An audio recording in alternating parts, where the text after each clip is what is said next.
Right, give it a second for it to propagate.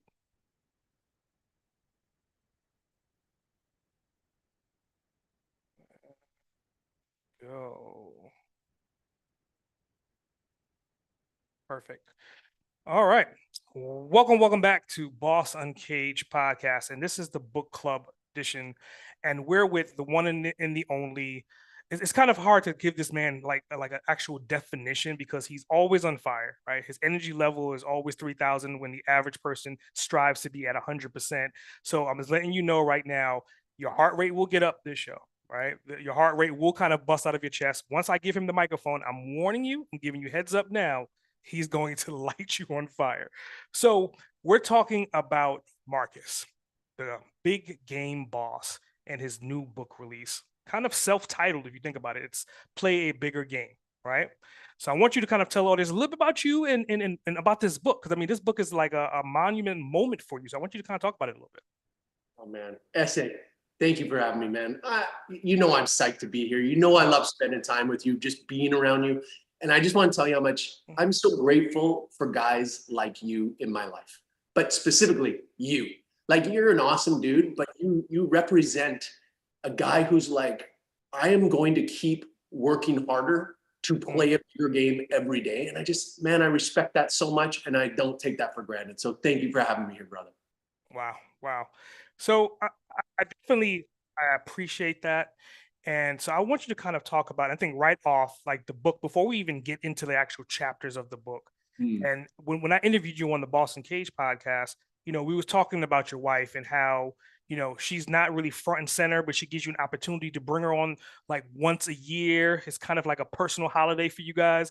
So in this book, you kind of did it again, like the first page right away, you made it a holiday for her. So I want you to kind of talk about what does that mean to say that this book is essentially dedicated to her, and because of her is why you are who you are.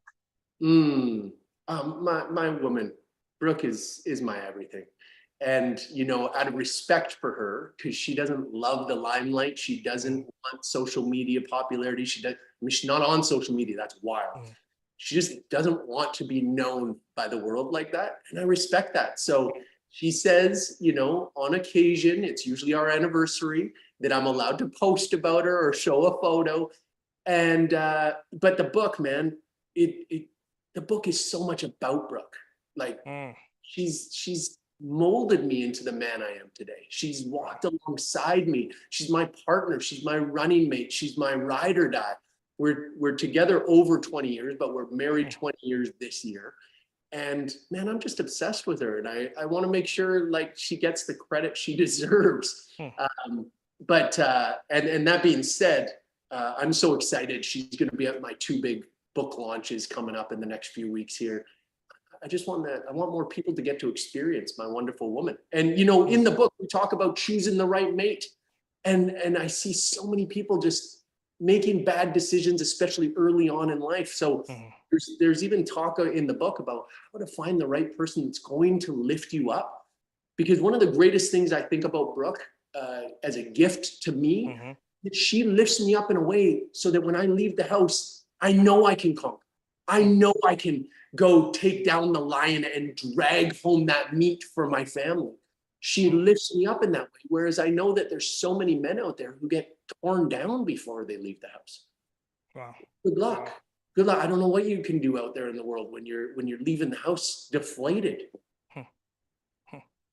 I think it's definitely interesting because I mean, this book, you started off with your wife, and there's other familiar names that people from Boss Uncaged may remember, people from your inner circle will remember. Because in the front of your book, I wouldn't even call it a praise section. I would call it kind of like your inner circle of individuals that had an opportunity to read the book before anyone else, and they give you their raw, actual opinion of the book.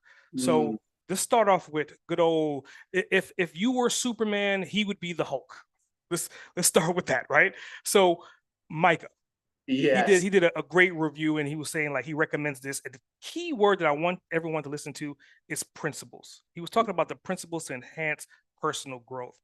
Again, principle is a key like reoccurring thing throughout this book. Why did you kind of dive into the chapter titles using that word? Oof, that's really good.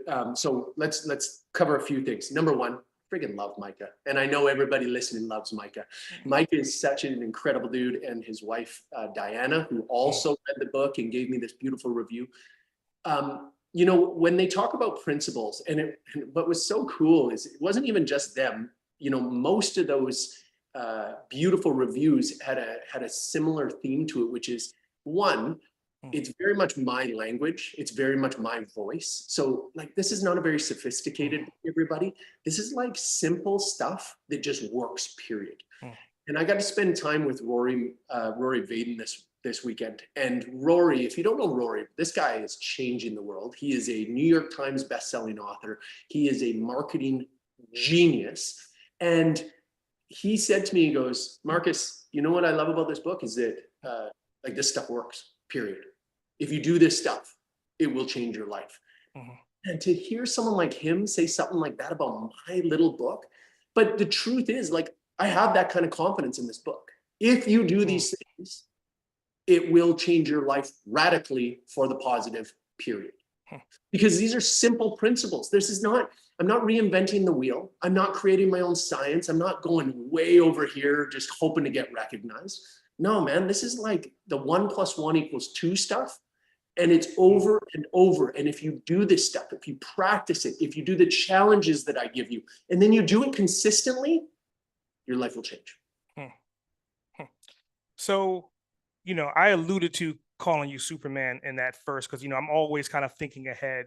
And I want to kind of talk about like the prologue. I mean, obviously you're getting a lot of praise from these individuals, but the reason why I call you Superman, because in the prologue, you're kind of talking about like how something happens and you, out of everyone in the room at a young age, you were 15 years old, you threw on the cape, ripped open the shirt, ran, dove, jumped, and saved someone's life.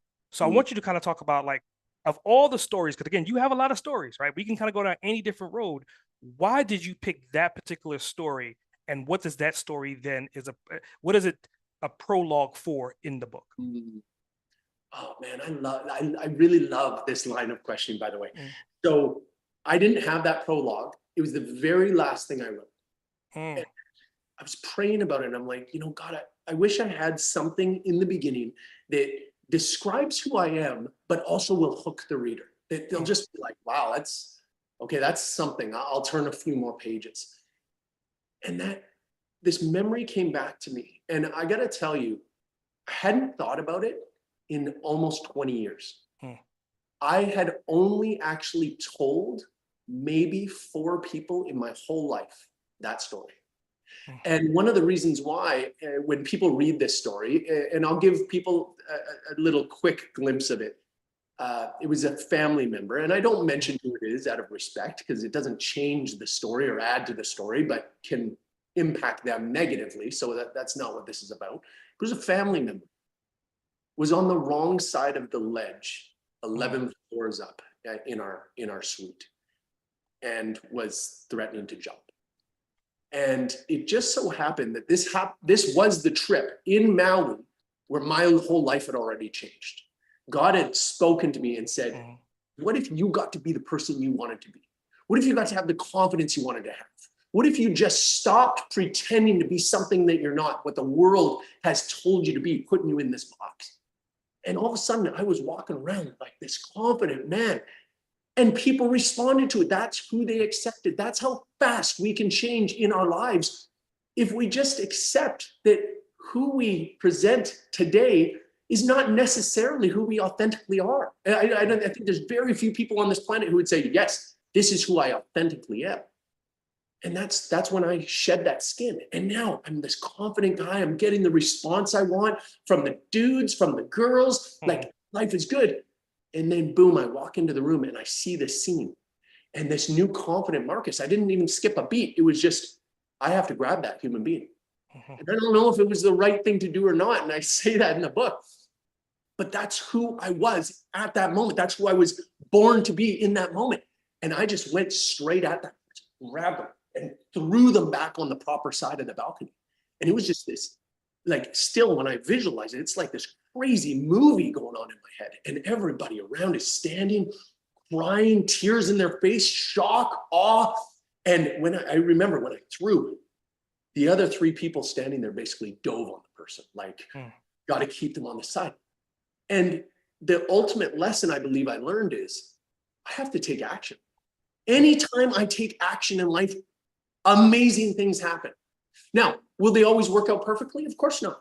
Of course they won't. I don't have the golden ticket up my butt, but if you take action, things change. And you get to now be in more control. And I think that's a big piece of what's missing in people's lives. They don't have enough control of their lives because they offer it up to everyone else. Go ahead, you take control. I'll just sit back. Yeah, oh shoot, you wouldn't believe what's happened to me now. Everything feels out of control. When you feel like you have control, you have more confidence, you have more power, you're ready to take on the day, you're ready to make an imprint in this world. That's what we need out of you. We need you to be you, your authentic you, and we need to see you. We need you to step forward. We need you to take action so that you can change lives. So I think with that, I mean, that's a hell of a lead in kind of going into like the introduction, starting off with something so heart-wrenching and then talking about the turning point, because essentially that was a memory for you, but it was also essentially a turning point for you to realize that at one time you thought you were a loser, but Yes. now you're saying you're taking control of your life, you're going to change. So I want you to kind of talk about the turning point, because again, in this book, that's an early time to relieve and say, hey, we're going to change everything that you think, everything that you believe, and you're going to become this, and you're doing it in chapter 1. So like I want you to kind of talk about like, why did you kind of go into chapter 1 automatically saying that you're changing things and you're changing the viewpoint right off bat? So there's so much you just brought up that I love. Number one, why I started this the way I did is I want people to be able to relate to me. And I think there's so many human beings who are going to be reading this book who are stuck in life or feel like they're stuck in life. And they use words about themselves that we should not be using about themselves, which is the words I used about myself. I was a loser. I was a zero. I had no self-confidence. I had no self-worth. I wasn't worthy of love. That's how I felt. And I believe there's so many people right now who will pick up this book and be like, holy smokes, this guy's telling my story. And that's what I want, because I want people to recognize if that's where you are right now, even a little bit. Maybe you're not the loser that I was. Maybe you're not the zero that I was. But even a little bit, you're like, my confidence could be a bit better. Maybe he's got me a little bit there.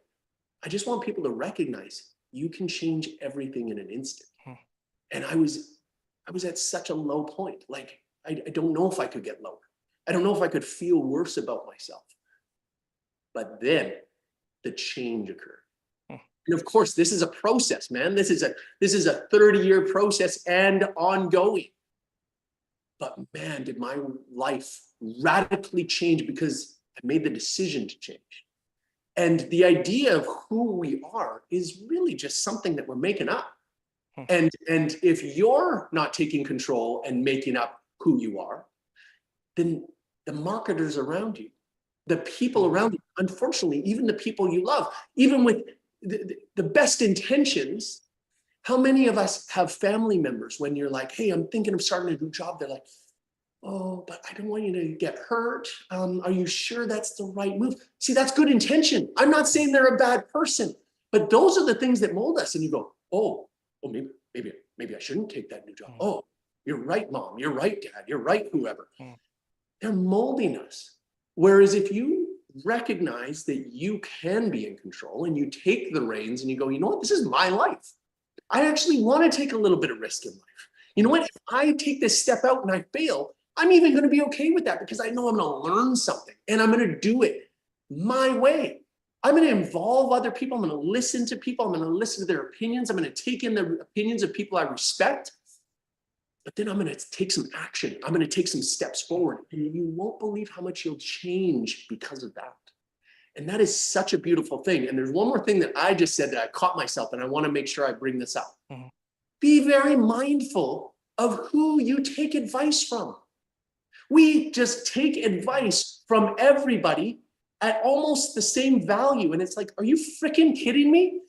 This person giving me advice has run multi-zillion-dollar companies. This person has never taken a step outside their front door. And we're going, yeah, both of these opinions are about right. And it's like, no, they're not. There's too many keyboard warriors out there. And we need to go, that opinion means nothing, including those negative comments that come at you. Why would that mean anything? You don't know them. They have no profile photo even. Like, let that stuff go. Start focusing on the people who have done it in front of you, who have better intentions for you, who want to see you succeed, who have succeeded themselves, even maybe on the same path. Man, there's the person to start listening to and spending more time with. I think it's definitely, it's almost to the point to where if someone's listening to this right now, kind of going into the purpose of this book, and I think obviously that the general purpose of this book is for high achievers, but I want to kind of change it. I think it's more so for action takers that are essentially feeling trapped and unfulfilled. And then what we want to add on top of that is more so giving them an opportunity to tell their stories that's going to bring them to propel them forward. Like they'll remove the limitation. And that's kind of like your message that you do in the intro. So I want you to kind of talk about that a little bit. I want you to talk about like the purpose of the book and the key message of the book. Oh, I love this. Yeah, I mean, the key purpose here is I see so many people feeling just, I hate to say the same word, but stuck in their lives, locked in. I've been here for a long time. I don't like this life, but it's comfortable-ish, and the change is much more uncomfortable. I want to see people get unstuck, and I just have so much mercy for the human condition. Like this world we live in, they want you to feel stuck because it's easy to sell stuff to you when you feel stuck. And hey, I'm going to sell you some solutions on feeling better about yourself while you're on the couch. It's easier to sell to us when we're docile, when we're asleep. I want to wake people up with this thing. I want people to go, wait a minute, I can make these choices. And you know, there's very few people I actually speak to where you talk about the things that are going on in their life and the things that they purchase, the habits that they have that are really happy with their habits, happy with their choices, but they keep making them. And it's me giving power back to you to go, whoa, whoa, whoa. If you're unhappy with those things, you can change it today. Will the results happen by tomorrow? Of course not. And unfortunately, that's part of what this world is trying to sell you as well. Well, don't worry. I mean, you know what? If you just keep following me on Instagram, you'll feel better. No, this takes time. This takes time to build new habits and to stick with it long term, but they will change everything if you do. Essay, can I tell you one more story, by the way? And it's for one more group of people that I didn't even think about when I was writing this book, but man, I've already seen it make such an impact. And that's teenagers. So if anybody's listening and you have a teenager, I really want to encourage you. Please think about getting this book. So first of all, I don't swear. It's not my style. And there's nothing about sex or anything in the book. But what this book does is it helps people with confidence, helps people understand how to deal with bullying, how to look at bullying in a different way, how to deal with divorce, how to deal with low self-esteem, low self-confidence, anxiety, how to make something out of nothing, how to get over your bad stories. Man, aren't we talking about teenagers? Aren't we seeing this stuff in teenagers every single day? And I'll tell you how God showed me that this book was for teenagers. I got asked to speak at my kids' school. My kids go to a private school. It's a Christian school. And for months, my kids were warning me. They're like, Dad, this is the worst crowd you will ever speak to. They're talking the whole time. They're not paying attention. They're going to be rude to you. I just want you to be ready. And I'm like, don't worry, guys. I've been around the block. Man, I got up there and you could hear a pin drop the whole time. They were so into it because I was giving them something that they actually wanted, that they actually needed, which is, yeah, how do I deal with having no confidence? How do I deal with being bullied every single day? Yeah, my family's going through divorce right now and it's screwing up my brain. Man, these are great messages for kids. And I absolutely loved it. I'm telling you, I think I've done, I don't know, 600 or 700 or 1,000 talks in my life. That was my number one favorite. That's how crazy good it was. And these kids are coming up to me afterwards in groups, and they're looking at me in the eye going, you just told my life story. And I know we can make such an impact if we take these steps and help these kids, give these kids the book. If you have a teenager in your life, give them the book. I know some kids don't like to read. The audiobook is going to be available. Oh, it's available now as well. But man, I just want to make an impact. That is a gift to humanity, that a few people would change their lives for the better and start serving people in a bigger and more profound way. I think that the fact that you brought up kids is always about, like, I think this particular chapter, you're talking about some of the techniques, some of the mindset techniques. So obviously there's an adult, right? There's teenagers. Are these mindset techniques that you have found, are they universal to both help both people, or is it kind of like you are trying to help someone into another stage and then there's new techniques? Oh man, I love that so much. And it's so funny you use that word, because when I was working with the company who was helping me write the title and everything, they added the word universal. It's 7 universal principles to experience true fulfillment and win at life. And they're universal because there is nobody who can't use these principles.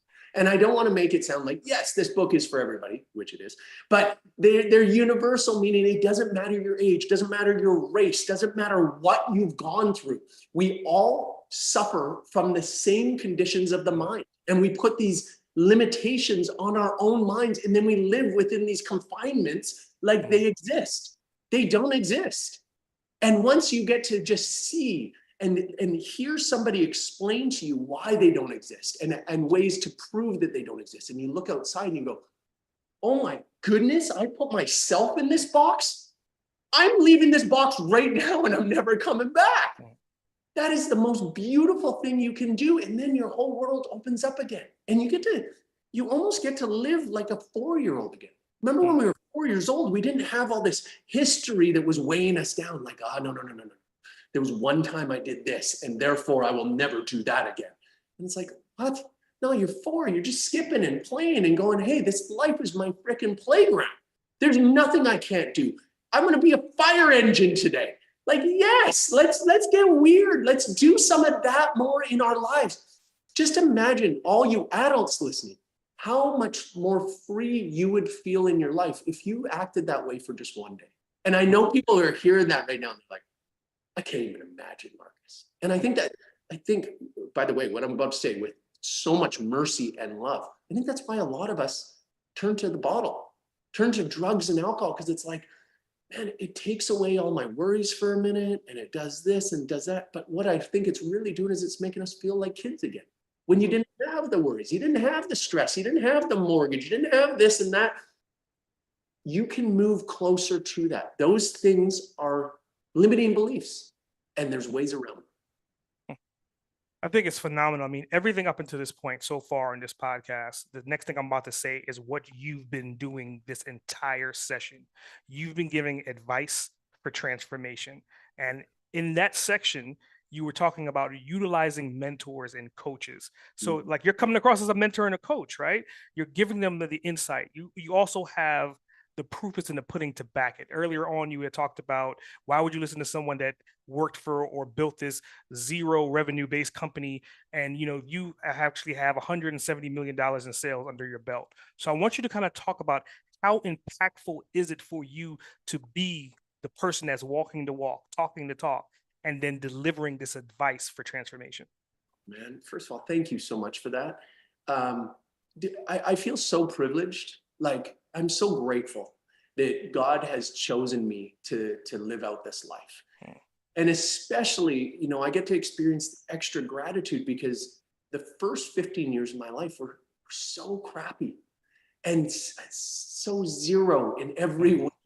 So I remember it, and I recognize it, and I recognize how different my life is today. And I'm so grateful for that. And now to be in a position where I can help other people who feel like their life is a 0. Who feel like there's no way my life is going to get any better.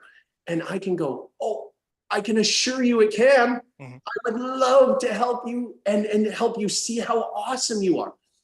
I think people are so awesome. I think everybody was born with some amazing, amazing gifts. And sure, you might be going, well, not me though. And I think that's such bull crap.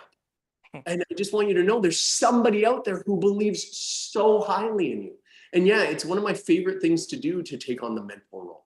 I love working with other people who I look for people with similar energies, or who at the very least are like, this guy can like, I'm hearing his voice and it's resonating in here. And I work with those guys. Their lives changed so radically. And I'm not saying it's because of me. I'm just saying, like, I know a few tips where I can turn things on and off to help you go, oh my goodness, this world is different than the way I thought it was. And now I'm open and available to do radical things. I'm happy that you ended that with radical, right? Because I mean, kind of going back to the situation with you being Superman and saving someone. And I love that you've done this with the writing style, right? You start off with this story, then you're coaching, and then you close out the chapter with asking them to take action and then do a personal reflection. And it kind of goes back to you metaphorically in that moment at 15 when you were like, okay, I'm going to take action. And then after I took the action, then I reflected and then I became who I am today. So I want you to kind of talk about like that closing of that chapter and how all of this ties together. Oh, so man, I appreciate so much the research you've done, by the way. Yes. So a couple things you said there. One is taking action. It's the most critical thing that this world is glazing over these days. You consume.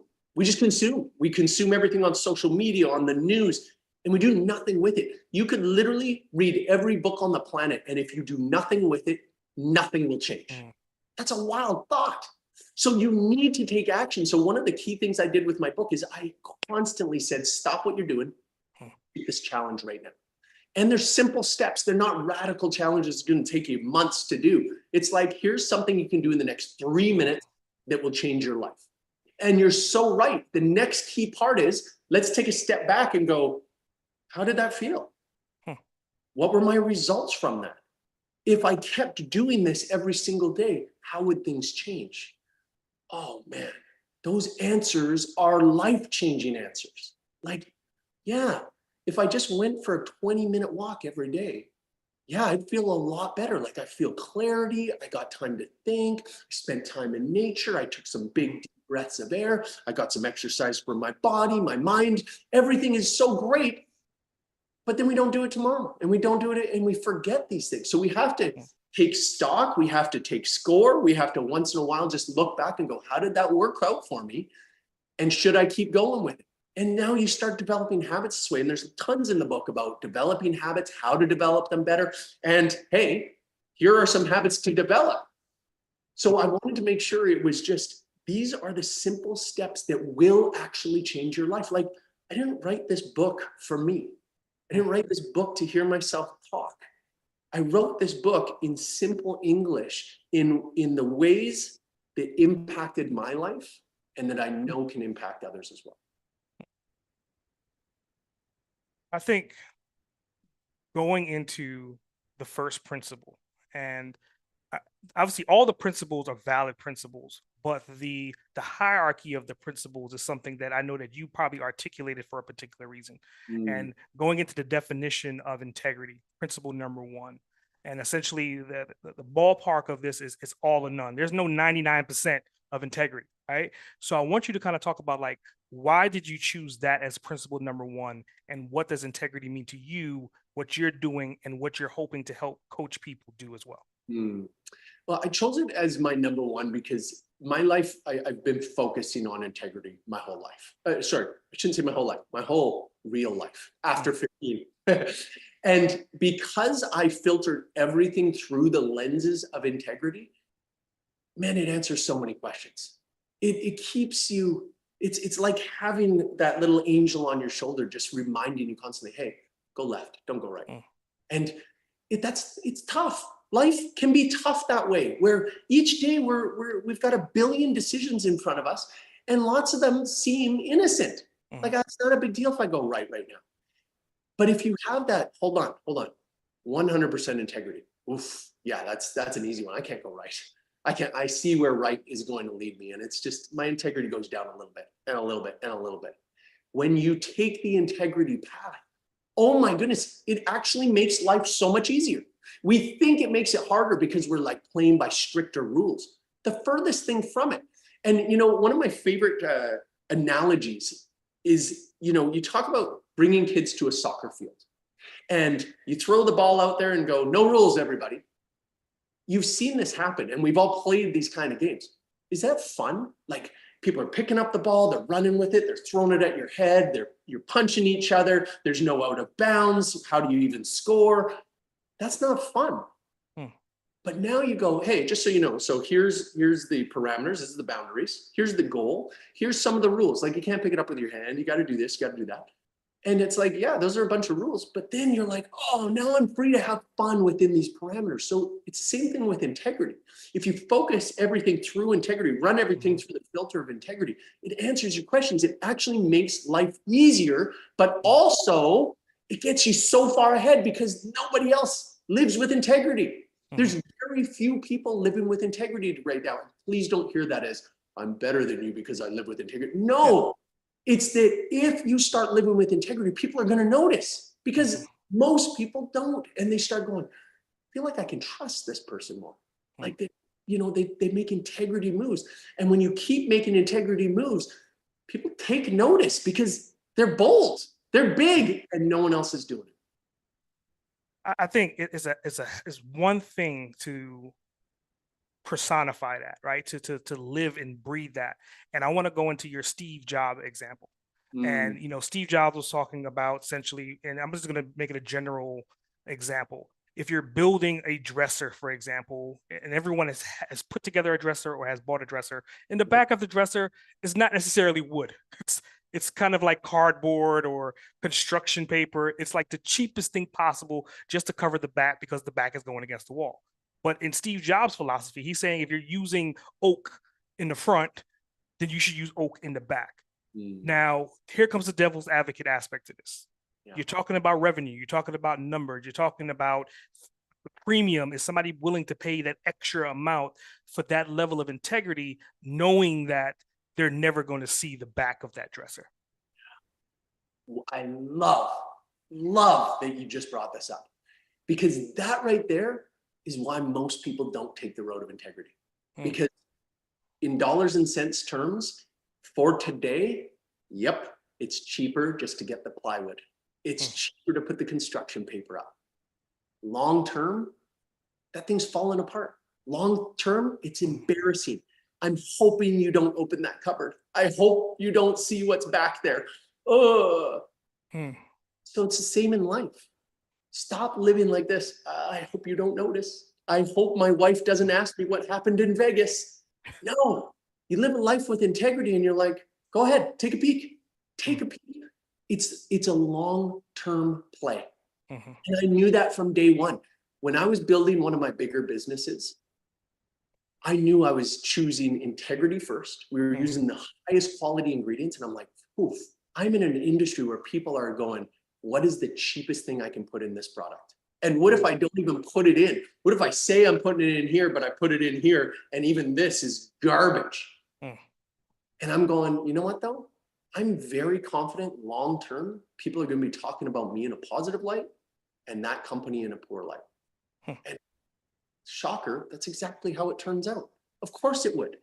Not everybody wants the low-end stuff. Some people want Ferraris. Is it for everybody? No. But it's also about who are you meant to be? If you guys are listening to this and you're like, oh, this doesn't really resonate with me, like integrity stuff, that's fine. That's totally fine. This message isn't for everybody.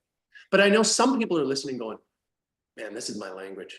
And man, the integrity thing, holy smokes, that could have helped me with my last 10 fights with my wife and my last 6 problems in business. If you choose the integrity route, it won't pay off tomorrow. But long-term, people will recognize it and they'll keep coming back to you. And I've got great stories of that in the book as well about how it paid off. And it was just reminders to me. When I say great stories, again, I'm sorry, I'm not trying to toot my own horn, but I mean, they're great analogies, great examples of like, yes, I chose this path and then it paid off. And it paid off right away in certain situations, not financially, but in people going, dang, I wouldn't have done it that way. Like, that's a lot of integrity you have, brother. I'm going to do more with you. I'm going to give you more business because I trust you more. My staff trusts you more. My clients trust you more. Man, that's the stuff that excites me because that's the stuff that helped me sleep at night. Got me out of bed in the morning. Gives me the energy that I have because I know I'm not hurting anybody. In fact, they know that I'm trying to lift them up with everything I can. I think everything that we're saying, and again, all the words that I'm using, I'm pulling it directly from the actual chapter. So the listener is listening right now. Everything that I'm saying is pretty much I'm regurgitating. I'm not bringing up anything original. These are all essentially paraphrasing of his words. So everything to summarize that, I think the key thing is impact. In that chapter, you talked about the impact of influence, admiration, wisdom, confidence, strength, character, and all of these collectively, that level of impact then leads to success. I want you to talk about that and in comparison to being authentic as well, because again, people could try to fake that. They could fake that to try to get that impact. But again, if you're not authentic with it, you're going to eventually, somebody's going to see through the BS. Yeah, you're so right. And I love that you're bringing this up because I think we all know and have seen it so many times, especially on social media, the people who are faking it. And again, I'm not even calling anybody out. It's just, we've seen it. We know what it looks like. And people are like, yeah, this is who I am. And I'm an integrity guy, an integrity guy. And when you're not really an integrity guy, man, it's hard to keep that veil up for more than like a month. And then it starts to crumble and you go, this was an integrity guy. Why did he do that? Why did he do that? And of course you can if you scrutinize anybody, you can take them down a notch, of course. And I'm not saying I'm perfect, by the way. And I want to be really clear on that point. I don't live some perfect life. You will see me out there with an ice cream cone once in a while. I'm not trying to live a perfect life, whatever that means. But living a life of integrity, and I guess that's my ultimate point here, this isn't about living perfect. And it's not even living with perfect integrity, like you've never screwed up, but you focus on it always. And when you're focused on it, you always make the right choices. And it does become easier. In the beginning, it will also be a struggle because you're trying to develop a new habit. Like everything else, new habits aren't easy and they don't just, boom, I'm perfect at it. No, it takes time, but then it gets easier. It's like the first time you were working out and trying that first week of gym workout. Oh man, I missed a day and then it was harder to get there, but you stick with it for a few months. And then it's like, oh my goodness, I didn't even think about skipping the gym. And then you stick it with it for a few years and you're like, oh man, it's pretty rare that I have a day when I don't want to go to the gym. These are the habits. You can do it the same with any other habit. You just start building it over time and it's going to be there. And you will eventually be this person of real, authentic integrity. And part of living as a person with real, authentic integrity is keep learning what it means to have that kind of integrity. I spend a lot of time with other people with integrity and I listen to them and I learn from them. Oh man, I'm going to give a shout out to one of Micah and my best friends. His name is Matt Mabe and he runs a company called Arise Homes. If you're in Kansas City and you want a home, Arise Homes. I don't get a commission for that, by the way, but I should.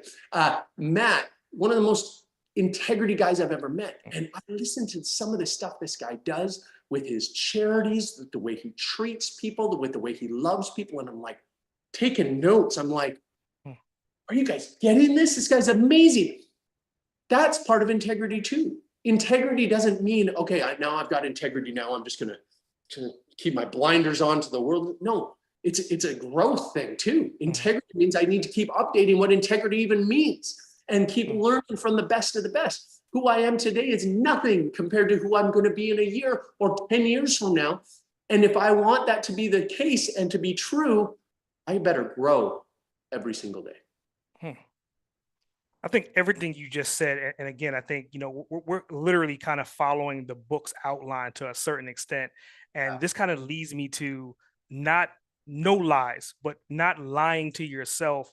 And in this chapter, if I remember correctly, it was a picture of you. I think it was a bag with tennis rackets. Like literally, it looked like you haven't ate in like 6 months. Your ribs, it literally looked like you haven't had food. Like the last time you ate was probably months ago. So where you were then and who you are right now, again, like you're Captain America, like you're Superman, you have the physique, you were essentially in that moment of time, post 15, becoming the Superman. What does that really mean, kind of going through those challenges, which is kind of a closing part of this chapter, to becoming that superhero, to becoming who you are, is the internal and the external. Oh my goodness, man. I just want to hear you talk about this the whole time, man. I love listening to your insights for this stuff. That's beautiful. So I love that I've got that photo. It looks so bad, everybody. I was 120 pounds, 6'4". That's crazy. To give you an idea, I kept growing. I'm 6'6", closer to 220.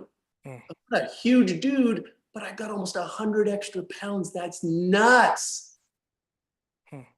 What I want people to get out of this the most is wherever you are today, if you think you're at your low, this is awesome. Take a freaking picture today of it. Even if it's not a real photo, if it's a photo with your mind, because this is your starting spot. And sure, at the time, I was so embarrassed. I didn't want people to see that photo. Now I'm so happy I have that photo. That's where I came from. And I stared at it tens of thousands of times over the years, because that's part of my story. And that's my why. Because I know there's so many people in that exact same position who don't want to be in that position, but don't know what to do. And I got through it. And I hope if you're listening, you're like, maybe this guy can help me get through. Yes, please. I would love to help you with that. But that's the point of looking at your backstory and taking it and going, I'm so grateful for that. It doesn't have to be embarrassing. Oh, don't look at this picture of me. Just look at who I am today. No, look at it. I love it. And that can be the same story you tell. Yeah, I was there. And one of the greatest things, one of my favorite quotes in the world is from my mentor, Rory Vaden, who we talked about earlier, which is, we're most powerfully positioned to help the person we once were. And I think this is so important that we recognize that, because no matter where you are today, how low you feel today, there are millions of other people in that exact same spot who won't get out. So if you have the inclination that you could get out, get out. Find people to help you get out. I will help you get out. And once you're out, help those people who couldn't move. Lift them up, drag them up. Do you know how good it feels to help all those people that were once suffering the same thing you were suffering from, to get them out of that and radically change their lives? Oh man, that's worth living for. This next part, I want you to kind of talk about, because I think this is an interesting turn in this chapter, because again, it went from coaching to then let's take a step back and reflect. I want you to take and answer some questions. And it's kind of like a play on words. Exercise to find your way. And it's kind of like you're telling your story through that definition. You do exercises the way you found your way, right? Yes. And then I want you to kind of talk about, like, one of the questions in there, like, when do you feel most energized and joyful? And again, for you, it's exercising to find your way. What does that mean for you when you're coaching someone and you're asking them to fulfill that question? Oh, wow. Man, these are such deep questions. So one of the things that you're talking about here, I want to talk about the exercise portion. And what SA is talking about is, when I exercise, I have to get my exercise in to be the man I need to be. I discovered myself through fitness, but it's so much more than that. And it's so universal.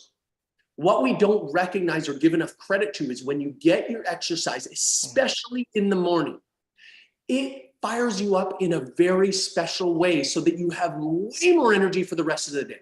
It clears your mind. It gets blood flow to your brain. It allows you to recognize, I have more to give. I can do more. I show up every single day up here because of what I do in the gym. And I know the days when I miss the gym or I haven't been able to work out for a while, my energy is lower and lower and lower. I'm showing up lower and lower and lower. And I can't make the impact that I know I need to make every single day. And I take that so seriously.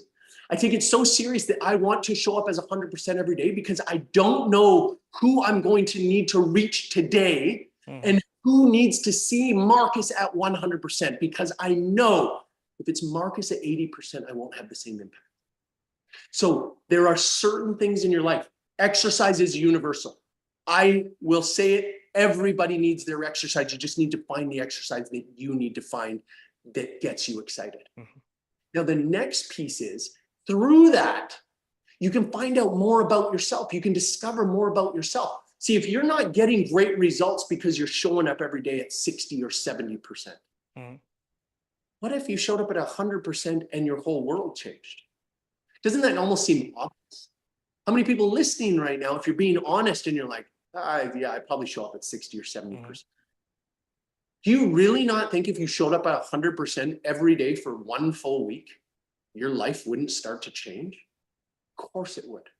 That's like saying if I didn't show up for work at all, or if I did show up for work, of course things would change.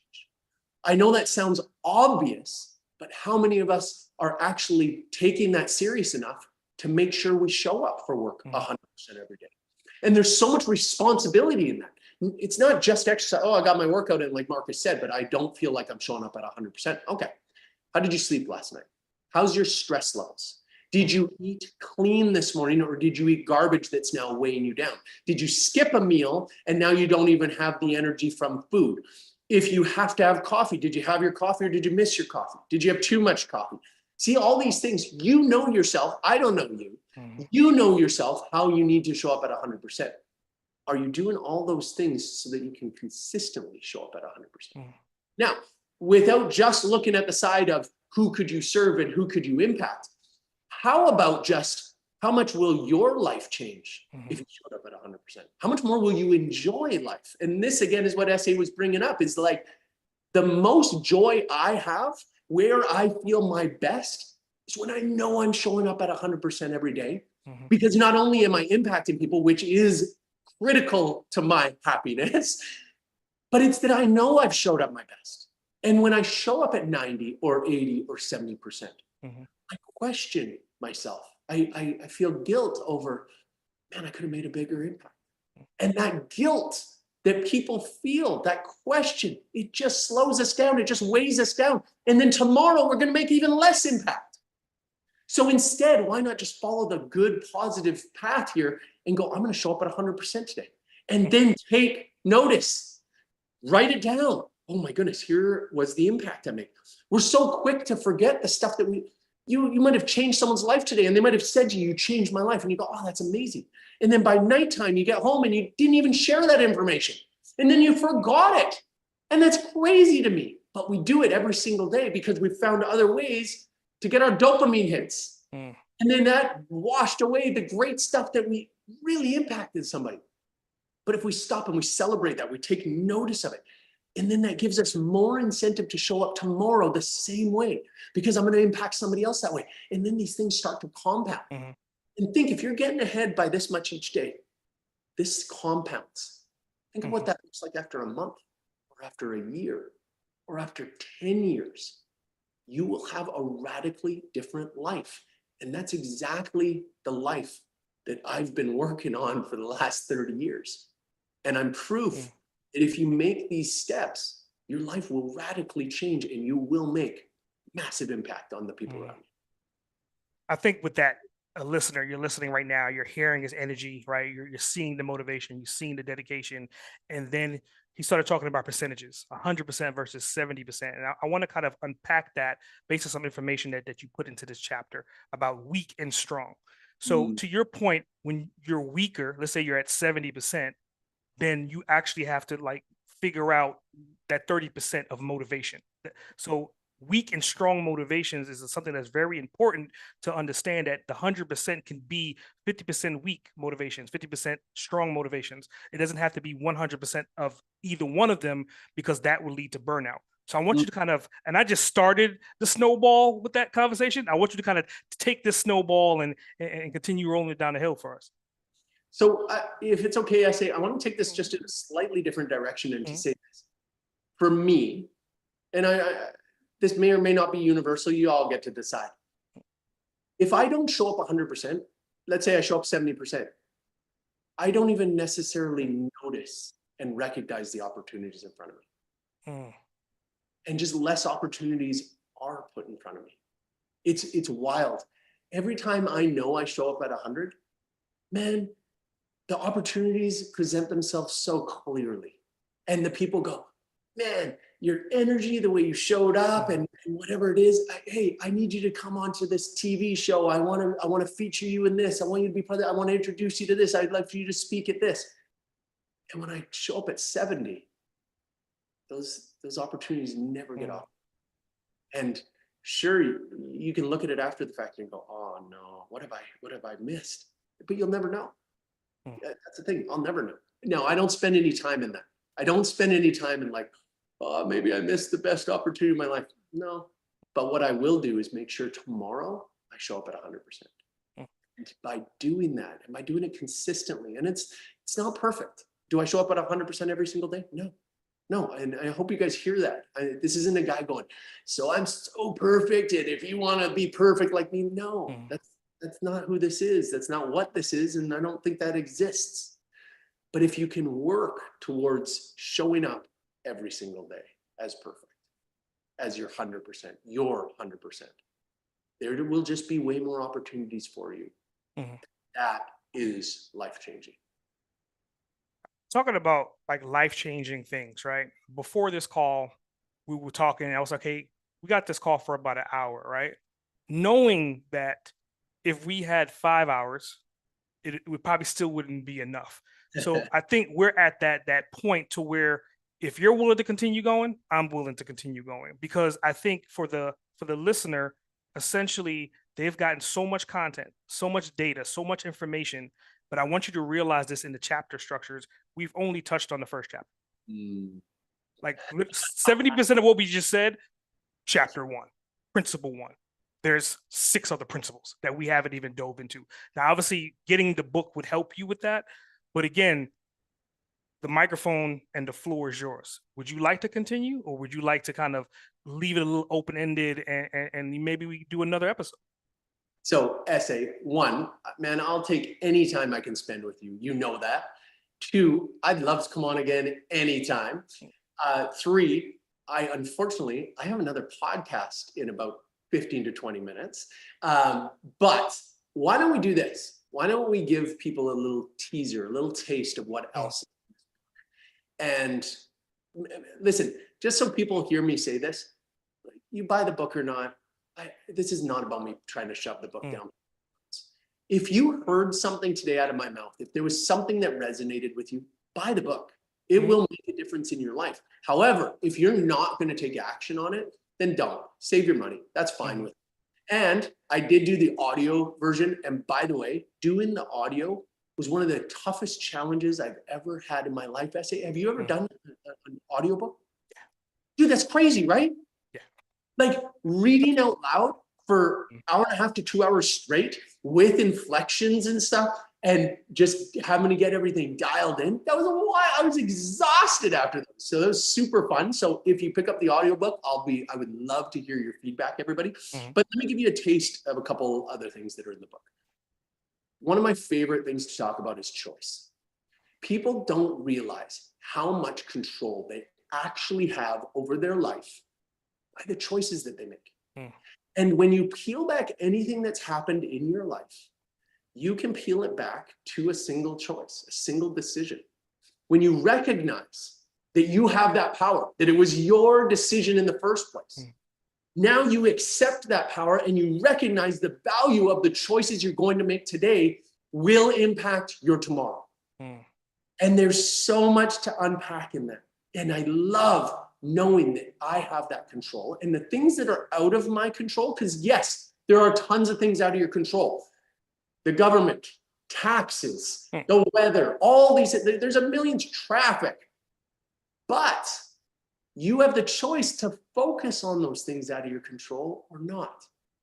And not to use them as excuses. Those excuses are available for everyone, but we've all known someone. We all know someone who uses them as an excuse constantly. And what do you think of that?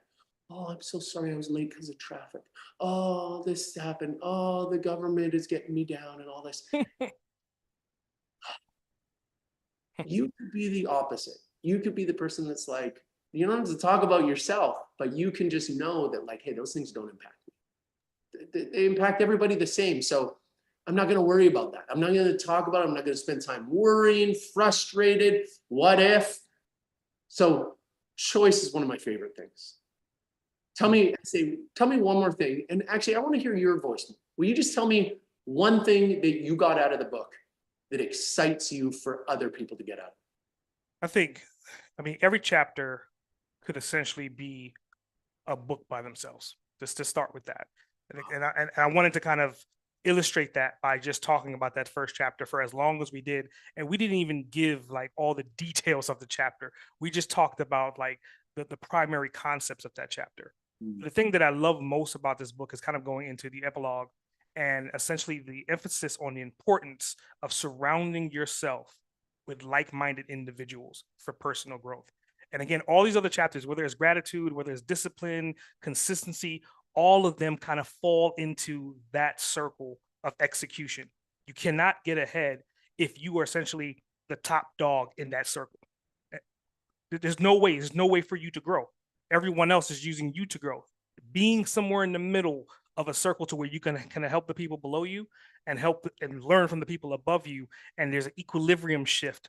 And that circle is always turning and burning. It looks like an infinity sign. That is the best leverage. And that's what I really got from the collective of this book.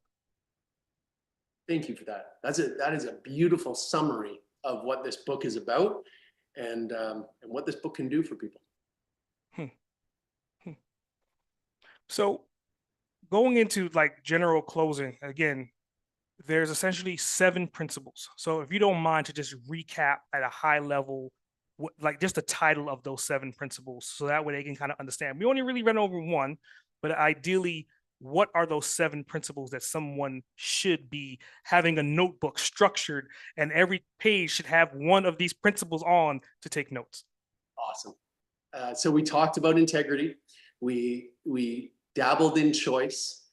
I might not be in order here, but gratitude. Gratitude needed its own full section because, man, if you live with gratitude, it radically changes your life so quickly. And there's just suggestions. Gratitude sounds like one of these obvious words where you go, oh yeah, I know what gratitude means. But when you actually start peeling back the layers of gratitude, there's such a depth to gratitude that very few of us actually spend the time in. By the way, I am on such a journey with gratitude. I think I'm not even at stage 1 yet. And I have no idea how many billions of stages there are. So it's such an exciting journey, but every step you take with gratitude, life gets better. And then you can change more people's lives around you through gratitude. Discipline. Discipline is a word that not enough people are using these days. And it's tied strictly to, what are you talking about? Like spanking my kids or something? Or no, there's so much to discipline. And there's so much to recognizing the discipline that you already live with and to recognize it and appreciate it and then breathe into it. To go, hey, I did this today. That took discipline. And the more discipline you live with, the more you're going to get ahead in life, period. The most disciplined people in the world, it's not magic. They are the most successful people.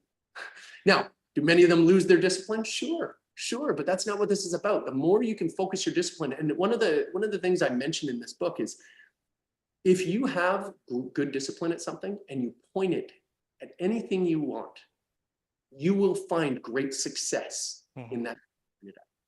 And I talk about my daughter. My daughter is one of the most disciplined people I know. Man, she gets something in her head and she's like, this is how it's going to get done. And things just don't distract her from that thing.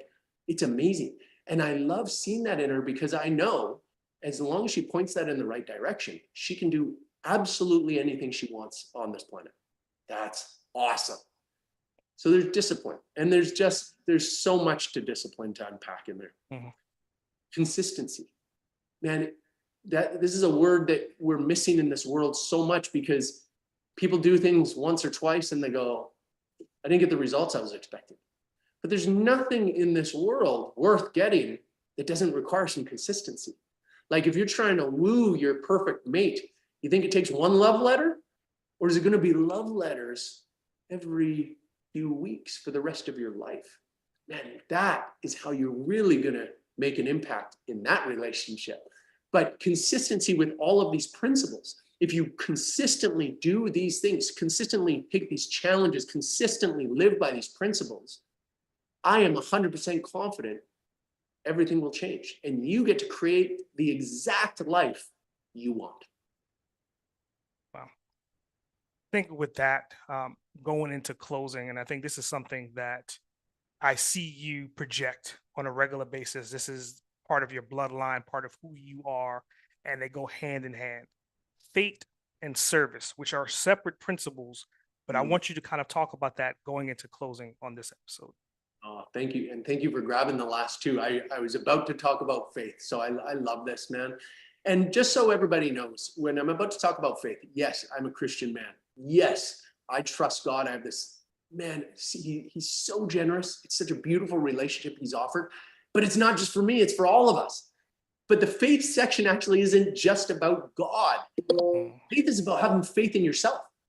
There's so much to faith that you actually need to explore if you want to get ahead in life. If you don't have faith in yourself, how do you even get out of bed in the morning? So to some degree, you do have faith. But if you can enhance that faith, amplify that faith, there's no telling how far you can go. Now, the other piece of faith, though, that I think is most critical for people to hear if you want to get ahead in life, if you believe that there's nothing bigger than you, then the whole world falls on your shoulders. That's just too much weight. You must believe that there's something bigger at play, because then it's not on me and it's not a result of things. Everything I do is going to create weird ripple. No, I get to lift that up and just go, God's taking control of that. I don't have to worry about that. I don't have to overthink about that. That one's not going to help me, make me lose sleep. That one's not going to drain my energy for the day. So faith is so big. And then service, I think, is the whole point why we're here. I think we're here to serve each other.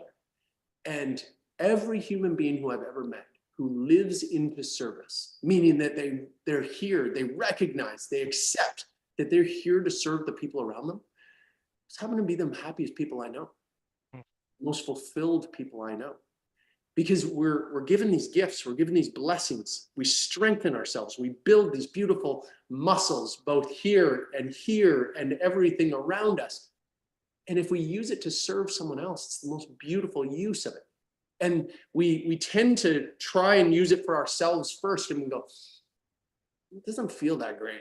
I don't know, I thought I'd feel more fulfilled having this money and having this body and having this and having that. But then you use it for something good. You use it for others. And that's real fulfillment. That's real joy. That's deep sleep at night. That's waking up, getting excited to get out of bed. And that's the life that I want to help others live. This is where then you plug in the title of the book, the closing sentence, play a bigger game. I mean, it's obvious that you're on that other level and you're willing and motivated and inspiring other people to then play their best games. It's not just about the individual game, it's about the team game, and you're definitely a team player. And I appreciate that you are in one of my many circles of people that I know at any given time I could reach out to you, and then you're going to push me to always play bigger and do more and do better at what I'm doing. Oh, I love that. Essay, thank you.